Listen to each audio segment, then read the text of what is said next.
This crowd rises to its feet. Vaccaro slammed it home. Garland left wing, free ball. Perfect! Garland one of the lane, locked the Mobley, pow! And Allen blocked the shot at the rim. Pow! With the left hand and a foul. Welcome to Chase Down Podcast, part of the Cavs media family. I'm your host, Justin Rowan. The Chase Down is presented by Fubo, the official streaming partner of the Cavs. Watch over 350 channels of live sports and TV, including FanDuel Sports Network without cable. There's no cost and no commitment. Try for free at FuboTV.com/Cavs.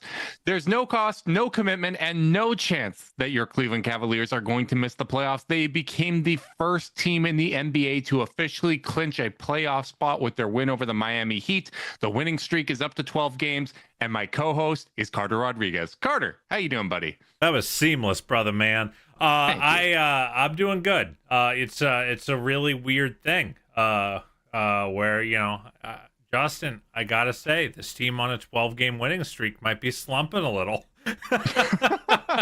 It's just this really weird thing where they're not playing their best basketball. Mike Lucas, kind of asked Kenny about this as much in the postgame, where he was just kind of like, I can't call it a slump. But it's not your best basketball over the last couple of days, and I think on one hand, obviously it's not crazy fun that they're not playing their best basketball, but it's also in a weird way kind of fun, because it's like normally when a team is going through this the 4-6, 3-4, and they're not their sharpest, you just lose and you're really grumpy about it, and instead we just have this team that keeps finding ways to win, in all these different ways. And I know that some people are sick of hearing the 2015-2016 Warriors comparisons with this team, but those teams did have a certain air of inevitability to them, where it's like no matter how much the lead is, no matter how much you fought back to take the lead, that they were always going to be just lurking and waiting to knock you out at the very last second. And every bounce would go their way. Every foot on the line would go their way. And it just kind of feels like this Cavs team just has that kind of destiny air about them that is really, really fun. And it's got to be really frustrating for the other teams. It's got to be frustrating. Carter, I love you, buddy, but I think you're missing the bigger picture here. When we passed that win over the Boston Celtics, we said, that's kind of the last real test. That's the last time we play a real contender. The rest of the regular season is going to be about trying some stuff, working on things that you have to be ready for in the playoffs.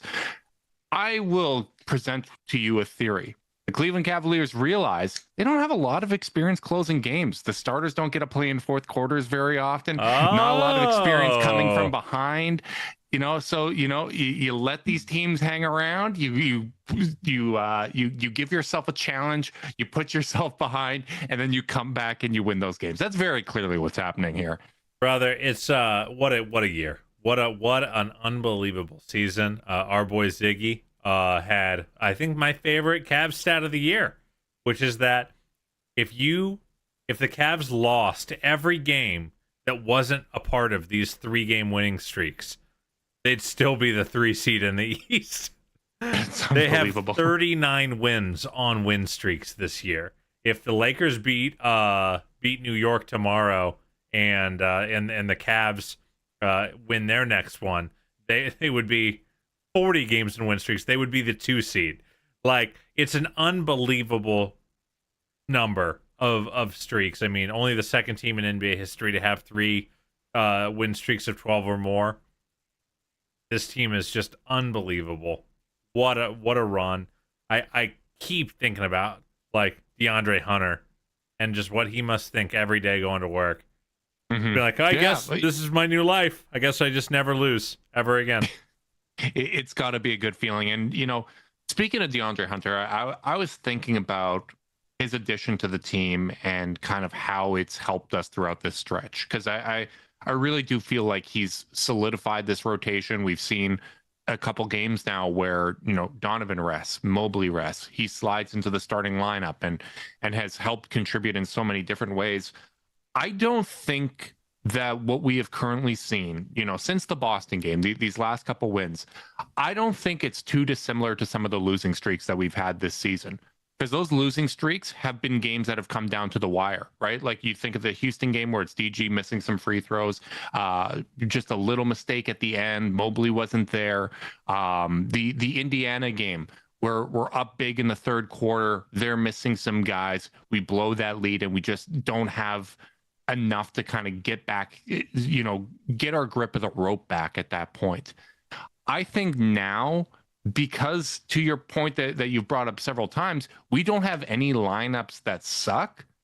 Like, it just has insulated us so much further. It has flipped the margin, that very, very thin margin that, some of those very close losses that they've had, didn't go in their favor.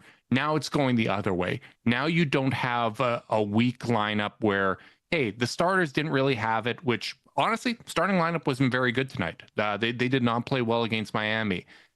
In the past, you may have that, and then, they were able to pick on the bench lineup and build that lead. Now, because you don't have that ability when you're playing the Cavs, it makes it so much harder to actually build upon your successes and put the Cavs in a big enough hole that they can't crawl out of. I do have to fact check you real quick, Justin. My turn. You mentioned Cavs losing streaks. I don't recall any losing. That's the point. They haven't had. They only have streak. One. They only have one losing streak all year. Those little patches, of like 3 and 5 or whatever. Like, yes, one. A lot of those have been very thin margins. I saw an opportunity to tease. They've lost 2 in a row, only twice this year, and 3 in a row only once. So depending on your definition of streak, which I know can be can be a contentious it's definitive. topic. It's 3 in a row. Winning streak or losing streak, it's 3 in a row. Major League has defined that, Carter. You can't refute that. Well, an all-time Cleveland sports movie should be the one to set the to set the record at the end of the day. But yeah, you're right. I mean, and we've talked a lot about all the versatility that Hunter gives them. I thought this was a little thing. Do you remember last year when they signed Marcus Morris? Mm-hmm. And I mentioned that it was nice having a forward on the roster that wasn't just a 3 or at the rim guy. Right. It felt nice just to know that, not that you want to build the whole plane out of it, but it was nice to know that Marcus Morris could pump fake from the corner. If they closed out hard, he could pump, take 2 dribbles in, and then hit a midi. And be relatively comfortable with that in-between game. And we even saw that in the playoffs. He had a couple really good games for us, just being that kind of shooter, being that kind of in-between creator. And watching this game where Miami is in the zone, they're sinking way back towards the rim. Jarrett's not having his most impactful night, coming off a night where he was unbelievable against Chicago. Yeah. Which we'll hit on. But instead, you're just hitting Hunter in that soft pocket, and he makes the right call 3 or 4 times. And he's a guy who you want to rise up for that open 12-foot mid-range jumper. Yeah. And that is one of the first times, because he's been a really good Cavalier so far, obviously. But Karras and George hit threes, you know? I felt like, in a way, tonight was one of the first times we really saw that part of the offensive skill set be really meaningful and be a little different than what we had before. Do you agree with that? I do. It was one of my main notes from this game. I thought the fact that from the start, Kenny's talked about this in the past, where the 2 coaches that run the most zone are he and Eric Spoelstra, dating back to when he was in Brooklyn. And I thought Richard Jefferson made a really good point on the broadcast where he was saying the Cavs know exactly how they're going to attack zone. As soon as they see Miami go to that zone, they have DeAndre Hunter come up to the elbow. They had designated him as that zone buster. And we've talked about in the past how it was really important for Evan Mobley to hit kind of that free throw line jumper, because when teams are sagging off, when teams are going to zone, you need to have that front court player that's consistently and reliably able to hit that shot. And I think it's such a benefit to have DeAndre Hunter have that capability where, yeah, DG can get easy assists by just hitting him quickly there. The anchor of the zone isn't able to come up in time. If they do flash up quick enough, he has the ability to quickly kind of get that first step around him and just one dribble to the basket and finish. I thought it was a really, really interesting wrinkle, and just how confidently they would go to that as soon as Miami would throw the zone. I thought that was really, really noteworthy from this game. I thought they also opened up a little bit of stuff, they where DG made a really tight quarters pass to Hunter when they were in the middle of a switch, and Davion Mitchell kind of got caught on Hunter's back hip. I thought that was a really nice, because teams are going to switch their bigger wings onto Darius, and try to gum up the rhythm. So if you can slip those actions, if you can just get like a little bit of gap space between, and get Hunter the ball with a little bit of runway towards the hoop, I think that could really pay dividends. And, me and you have also talked about how I don't think, neither of us feel like Hunter is the best playmaker. What's really nice about this Cavs team, and we've said it a lot, is it's just not that hard to play good basketball with this Cavs team. So he found Mobley on that alley-oop where, I was about to say, it's the easiest alley-oop maybe he's ever thrown. That might be an initiation moment of you finally arrived as a Cleveland Cavalier. You found Mobley trailing in the dunker spot for a lob, right? You're right. That was such just an instinct play from him to find Mobley in that spot in a big moment. It was really, really nice. I liked what we got from DeAndre Hunter. And again, we saw another example of, hey, Jarrett's not having a good night. Miami's playing really small.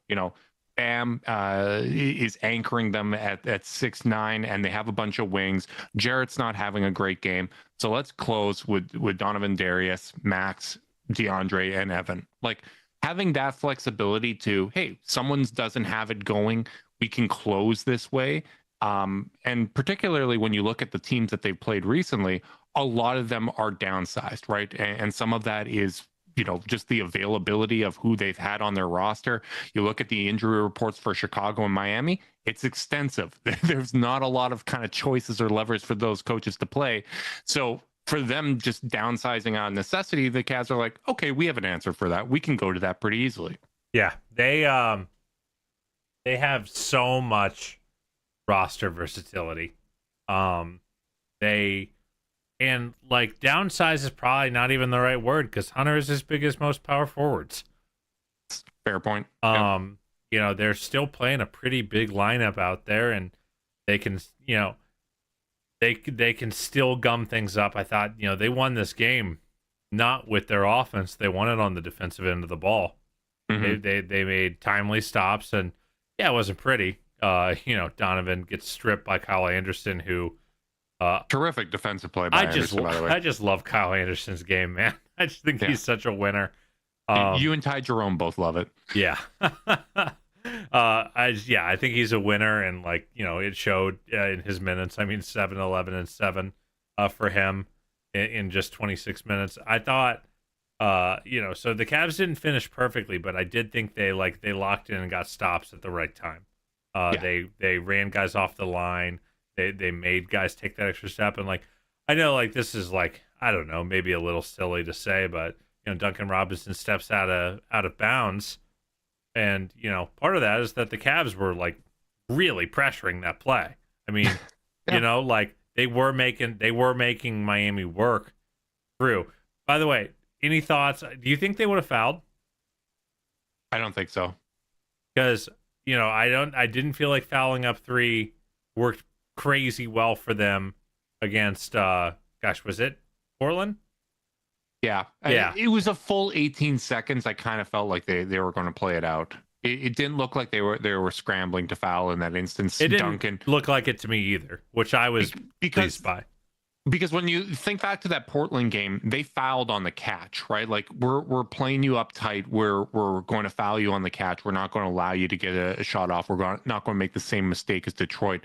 Duncan Robinson caught the ball. I think he even dribbled once and then turned and shot, right? Yeah. He happened to have stepped out of bounds, but when you look at Portland, Yeah, as the Strus example, was right there.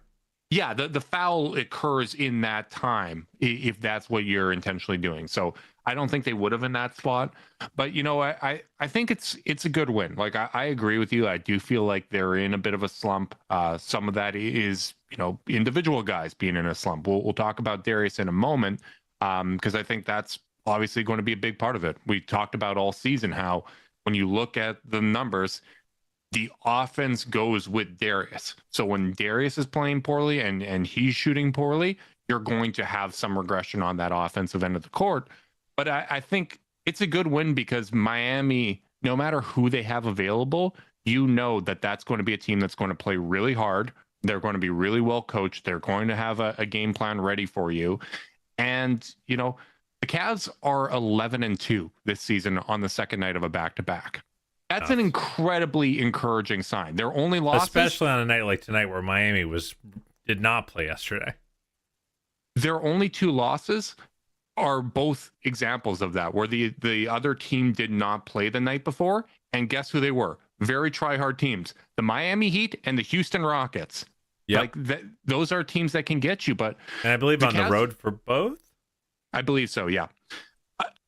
The Cavs being in this spot where I think the Houston one was at home, actually, now that I think about it. But this is another one of those indicators of them being an incredibly good team. Really, really good teams take care of business on the second night of a back-to-back or in 3 and 4 situations. Really, really good teams win on the road. The Cavs had the best winning percentage and the best record on the road this season. The second place team is the Boston Celtics. And that's noteworthy that the Cavs are better on the road than Boston because Boston's a better road team than they are a home team. So not only do the Cavs have the best record in the league, not only do they have a great record on the second night of back-to-backs, not only do they have the best road record, they're just really, really damn good in every single way you look at it. Yeah. They have an elite offense against elite defenses. They have elite defense against elite offenses. This team is really damn good, and I don't think it's a coincidence that they were the first team to clinch a playoff spot.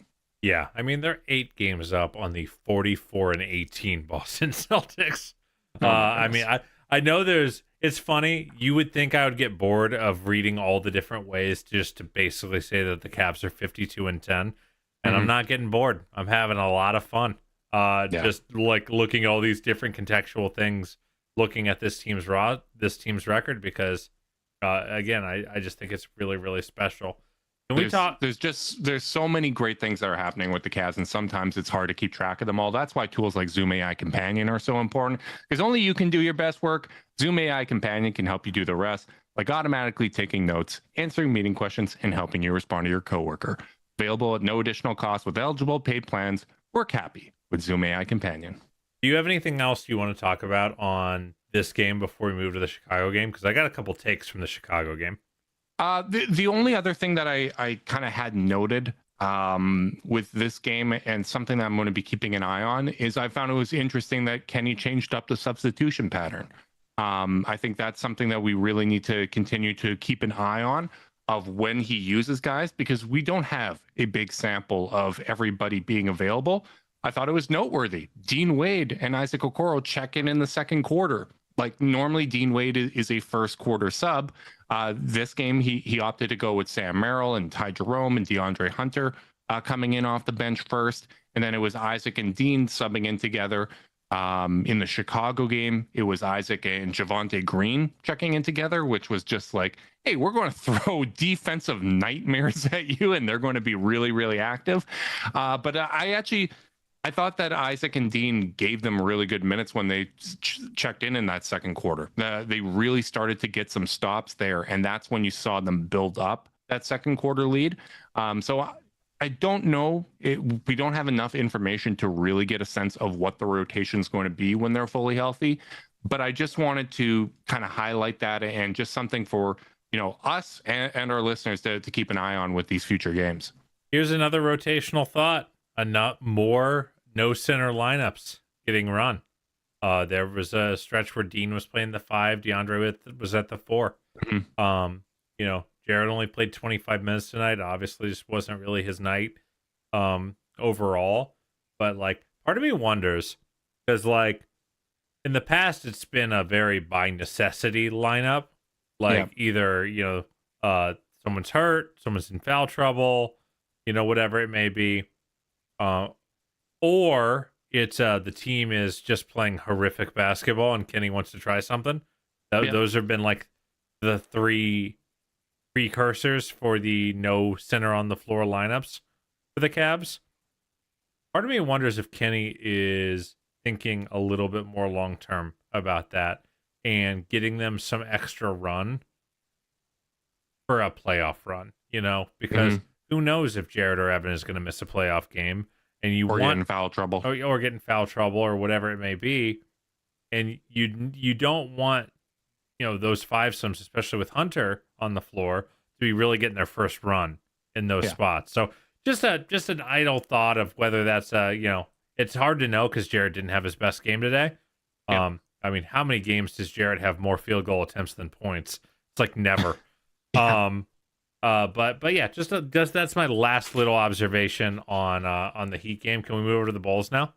Yeah. Well, I was just going to, comment on that. Go ahead. Maybe some of it is, hey, Jarrett's not at 100%. Like he's playing with a wrap on his hand. If you were playing with a wrap on your hand and your hand was feeling 100%, it's still going to throw you off a little bit. And maybe second night of a back-to-back, there's some soreness there or whatever the case may be. He obviously was phenomenal against Chicago, but maybe it is, hey, this is probably a spot where if we could buy Jarrett a little bit more rest, if we could not overly tax him, let's take a long-term approach. This is an opportunity to experiment with some things.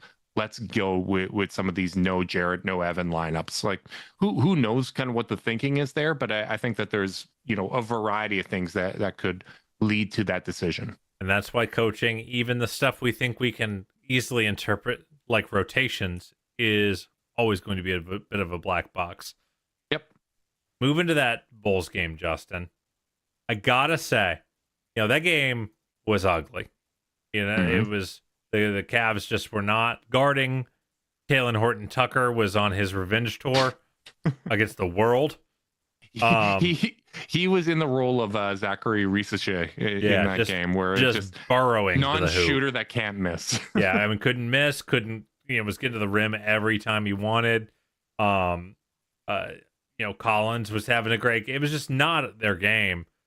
And then they scored 32 points in 5 minutes. And I was sitting there thinking, watching that fourth quarter, watching that 7 minute to 2 minute stretch in the fourth, just giggling at what I was watching. And I left it feeling like, I think that is my new favorite Cavalanche. It was not the most important Cavalanche that has happened. They've had way more high stakes ones. They've had probably better individual play, but there's something about Javonte Green launching a logo 3 and it barely even hitting the net. It was so pure. And it was just like every possession down, a different really fun thing happened. It felt, with this team, I do think they're so fueled by joy and not fueled by, all right, now it's time to get serious, boys. That's not their energy when they turn it on. And even Jarrett kind of having the I'm him moment, and then he breaks out laughing. Yeah, couldn't hold it for 3 seconds. I don't know, man. That was my absolute. I think that's my new favorite Cavalanche after probably the original one against the Pacers with Kevin hitting Jetty in the corner with the behind the back pass. Yeah, man, and we should probably get to Kevin in just a little bit here, but you're right. And what that run against Chicago kind of made me think about was I was thinking to, our analysis from the past couple years where we talked about how the Cavs' secret and the reason why they're so good is they play really hard. They're connected all the time. This isn't a team that can just kind of flip the switch. When we think back to 2 years ago, the 22-23 season, not a ton of depth on the roster at that time because they just made a consolidation trade. So when I look at that run against Chicago, it kind of resonated with me that, we're now at that point where we can kind of flip the switch. We have enough depth. We have that ability. Like that, I don't think. I don't like that either. I'm just saying, we now have, that level of talent, that level of experience where, hey, is a little bit of switch flipping here.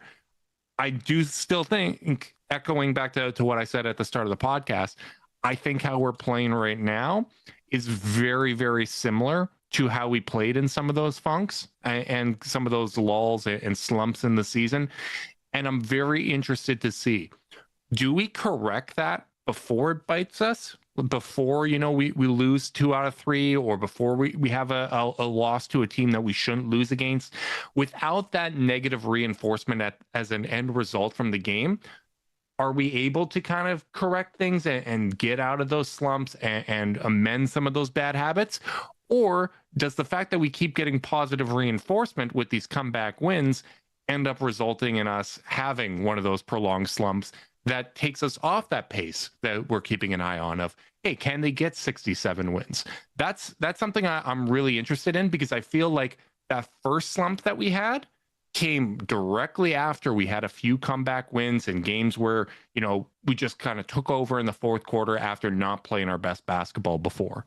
Yeah, I mean, it's definitely a consideration, because it's not just the Portland, Chicago, Miami. I don't think they played that good of a game against the Celtics.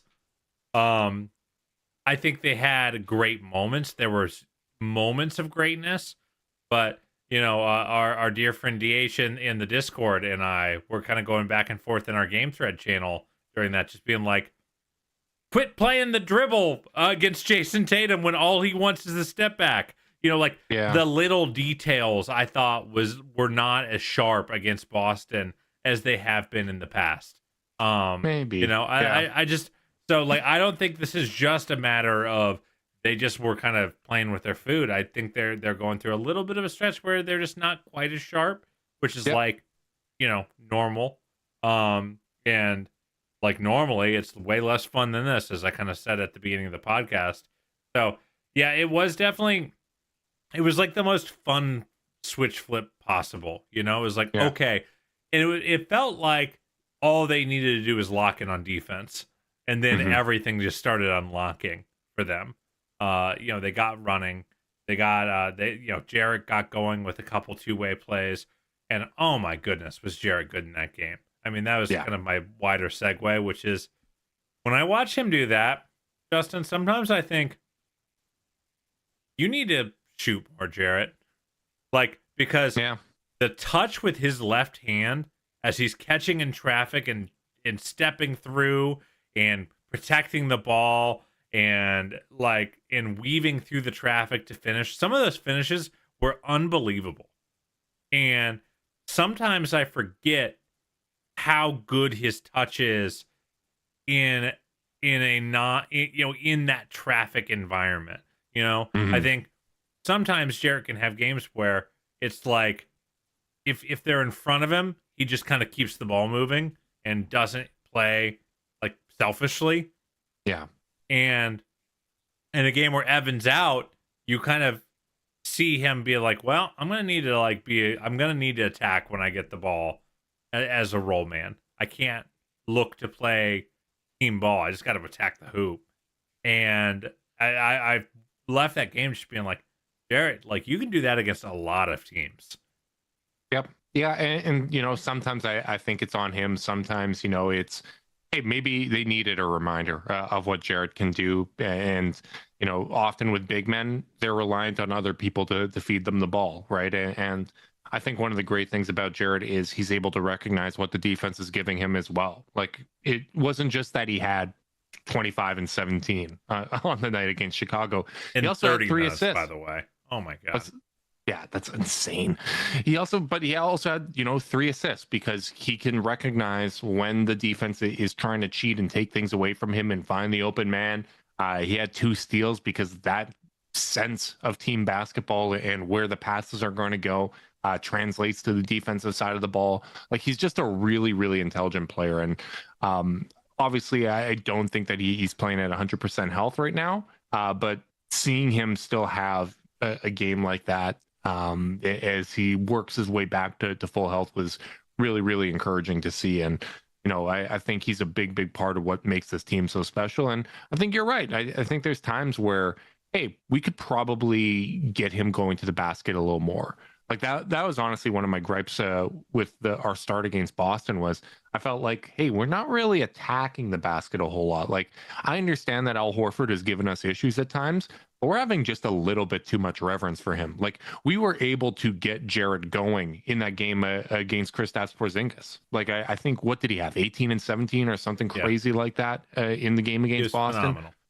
Like it's not like this is a matchup where he can't have success, and you would think it'd be even more easy to get some of those easy buckets against Boston without Porzingis in there. So I thought that maybe that was something that they could have done better to start that game. To your point about them not playing great, but I think I would disagree just a little bit overall. I get where you were coming from with that game, but I think some of it was just, man, they're hitting absolutely everything. So we're going to nitpick, the nuances of defense when in general, normally Jason Tatum misses a lot of those shots. Yeah, 100% fair. I thought their detail work just wasn't at what I would consider their usual standard. Going back to the Bulls game, I think the other guy we got to talk about is Javonte Green, who gets his first rotation minutes. I thought it was a great lever to pull from Kenny, though. I mean, he said he was planning on it when he was doing his post-game availability. It wasn't a break glass in case of a Javonte Green. This was like the plan to put him in early in this game, and I thought him and Okoro together really changed the entire energy of the game. They started closing out. I mean, boy, are those arms long for Green. He covers ground so well, dude. And he's balanced, and he's one of those guys where the contest is closer than the opposing player thinks it's going to be as they go up. That wingspan, I think, closes the gap really, really well, and he's on balance and all that fun stuff. I thought he had about as good of a debut as you could have expected. What were your thoughts from him? Yeah, I thought he was really fun. I liked him and Okoro checking in together. I kind of like having him as a guy for Okoro to kind of like get mentored from to some extent, right? Because Javonte Green is not as good of a 3-point shooter as Isaac Okoro, but he, with his activity and the way that he flies around the court, that is exactly how you buy yourself, time. That's how you buy yourself opportunity. I think that he, as we said after the buyout, I think he's a great insurance piece because he can play 2 through 4 with that activity level and the length that you reference. But just the way he crashes the glass, the way that he's always moving, that's exactly the type of player that Isaac Okoro needs to be, so that we're not just living and dying with the 3-point shot. You are, filling up the box score. And speaking of which, Okoro had one flying rebound tonight that jumped off the screen. Like, he is looking athletic. He's giving them great minutes. But I like having two options there, right? Because you don't know, hey, is Isaac Okoro going to have issues in the playoffs again? I don't think it's as likely, because I think he's being used in different ways rather than, standing in the corner and his success being judged on whether or not he hits that shot. But if he does have a series where, things aren't going his way and you need to go to someone that can bring that defensive stopper kind of mentality, Javonte Green is an option you can go to, right? Depth is overrated in the playoffs. Options are not. Well, I think there's also just the factor of Okoro and Green being the best guard defenders on the roster. Yeah. And I feel like him showing that, like, hey, I can come in and muck up the game against a team that's playing a lead initiator kind of guard that is giving us some trouble. I thought it just gives them a little bit of a different option, I felt like they guarded different with Okoro and Green out there than they would have guarded with Okoro and Wade out there. And I love Wade as a defender, but there's just it's a different style. It's a different versatility for them to have. So I think that's what's really exciting about the guy, is that he is kind of a 2 through 4 on defense. Mm-hmm. And they didn't really have, I don't even know if Okoro's that really. He's more of a 1 to 3 on defense. Yeah. But just him being a little longer. Hey, he's done a good job on Paolo. Like, we probably shouldn't speak as confidently in Javonte Green's ability to go 2 through 4 because we haven't really seen it. I just feel like I've seen him play a lot of 4 in his career. It's true. But I don't know. It just I felt like they had a slightly different kind of dude on the roster, and I've said this a lot. When you're looking for deep depth pieces that are not going to be in your day-to-day rotation, you want one of two things. You either want a guy who plugs into exactly what you do and provides insulation, or you want a guy who does something completely different, that like has a skill or an energy that maybe isn't quite matched by anyone else on the roster. And I feel like Green kind of represents some version of a middle ground there, where he isn't quite an Okoro clone. Like, there are some meaningful differences. Like him being a freak athlete. Yeah, but he can do both. He can do the job even if he's going to do it differently. So I feel like he's a nice blend. And I mean, just remember, he was starting games for that Pelicans team, and now he can't. Now he's not even in the rotation here. So I just feel like it's such an embarrassment of riches for this team in the middle of the roster and now at even the bottom of the roster. Yeah, I totally agree. I thought it was a really, really fun debut. The depth of this team continues to just really blow me away, and I think it's going to serve them really well over these last 20 games of the season. I can't believe there's still 20 games left. That's nuts, but it's going to be a challenging march for them. Do you want the playoffs to get here, or do you still are you still enjoying the ride? And that, I guess those aren't mutually exclusive, but I'm curious how you feel about it.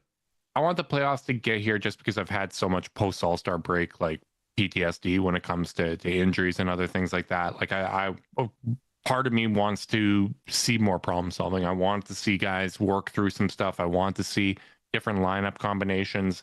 I'd like to see, Hunter with the core 4. That still hasn't happened since his first game. Like there's things that I still want to see from the regular season, but I also just want this very, very good team that I know is very, very good to be whole and tested in the playoffs. Like I'm really, really interested to see what that looks like. Yeah, I'm kind of in the middle of it. I'm enjoying the regular season still. There's always you only have so many games left in the year counter that I'm always looking at as a guy who really, really loves watching basketball and really, really loves watching the Cavs. But then there's also the I don't know how much more I need them to prove to me in this setting. Yeah. But then on the other hand, I want to see them, like, can they get to 67, 68, 69 wins? I want to see. The streak is very motivating to me right now.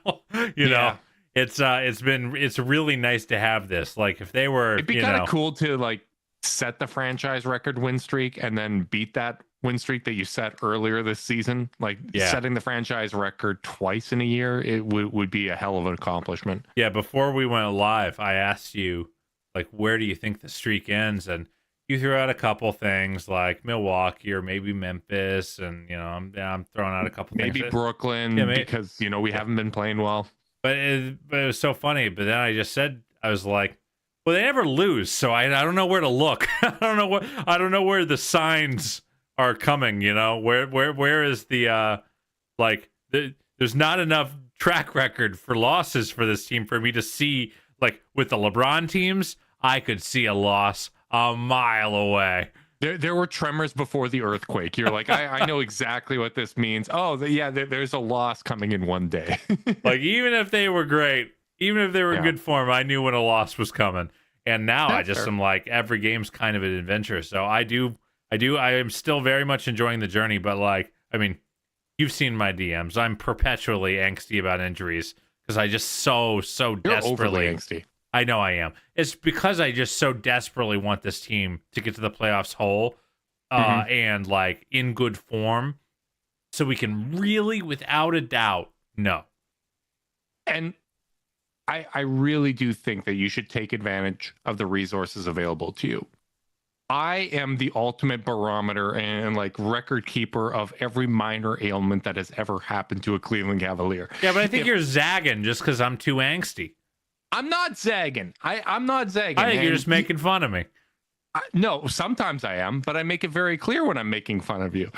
I honestly think, like if we're looking at it, DG has not been the same since, he took his fall against the Knicks. I think that's very, very clear. But when I look at the Boston game, I thought he was moving around well. I thought he actually played a good game. I was higher on that game than you were by quite a bit. I look at these last few games. What? By quite a bit. Chill. By quite a bit. Yeah, I'm feeling words sneaking here. That one in. Most of the words I say aren't intentional, Carter. That's just me filling space so my brain can get to the next sentence. But when I look at like his recent games, I think that a lot of this doesn't look like he's not getting to his spots. I feel like he is just in a slump from a shooting standpoint.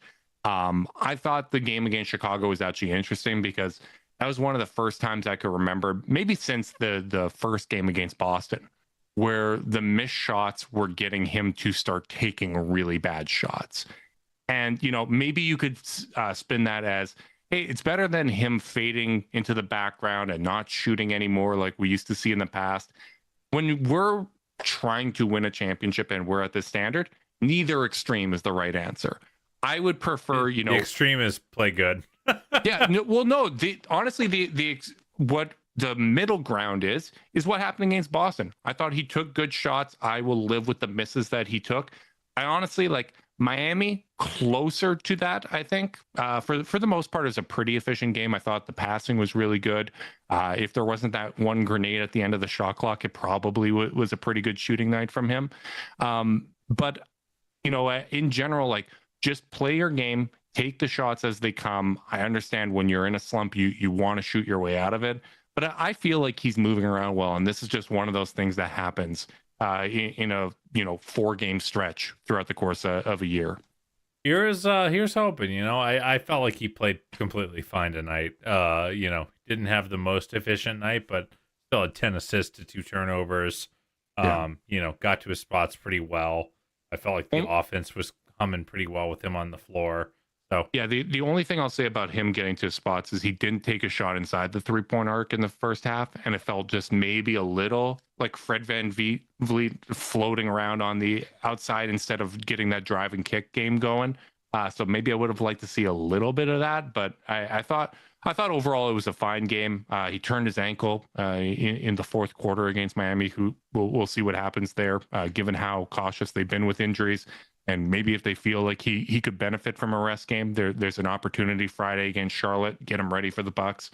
So I wouldn't be surprised to see that. But I honestly just think it's a slump. And I don't think that it's any surprise that when DG's in a bit of a slump, the Cavs as a whole go in a bit of a slump. Because which is why I said I care more about his A game in a series against Boston than anyone else's because of that. I think he really is the thing. I think the thing that makes us the most special right now is our, NBA record offense. Mm-hmm. And the one who makes our offense the most special, the most consistently, your boy Darius Garland. Yeah. Hey, I'll add this just because I did a little bit of research after the last podcast because I was trying to figure out exactly where his defense was at for those 4 games, just to see how many field goals is he allowing, how is his man shooting versus Darius compared to when they're not playing against Darius.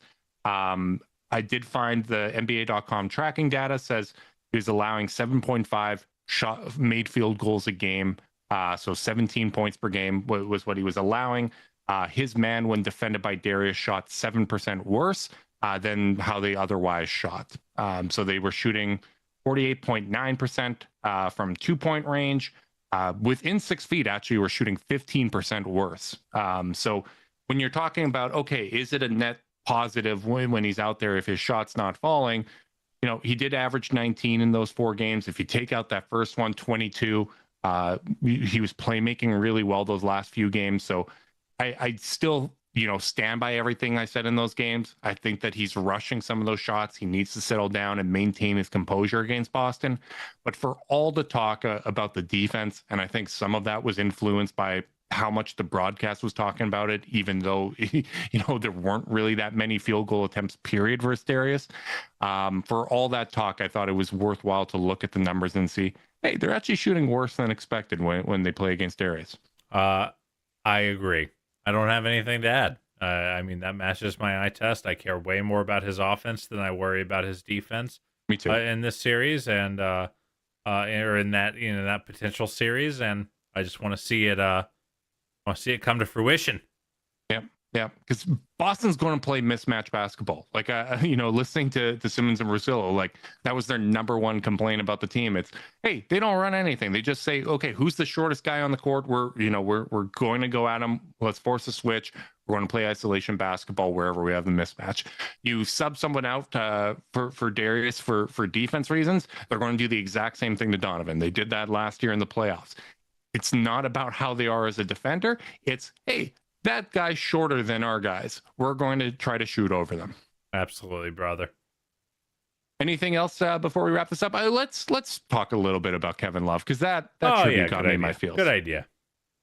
It's just nice to see him back. Nice to see it was cool even seeing Angel working sideline. It was just a nice little Cavs reunion. Tristan and Kevin coming and mobbing Richard Jefferson. I always go back to what a special locker room that was and how clearly bonded they are all from that experience.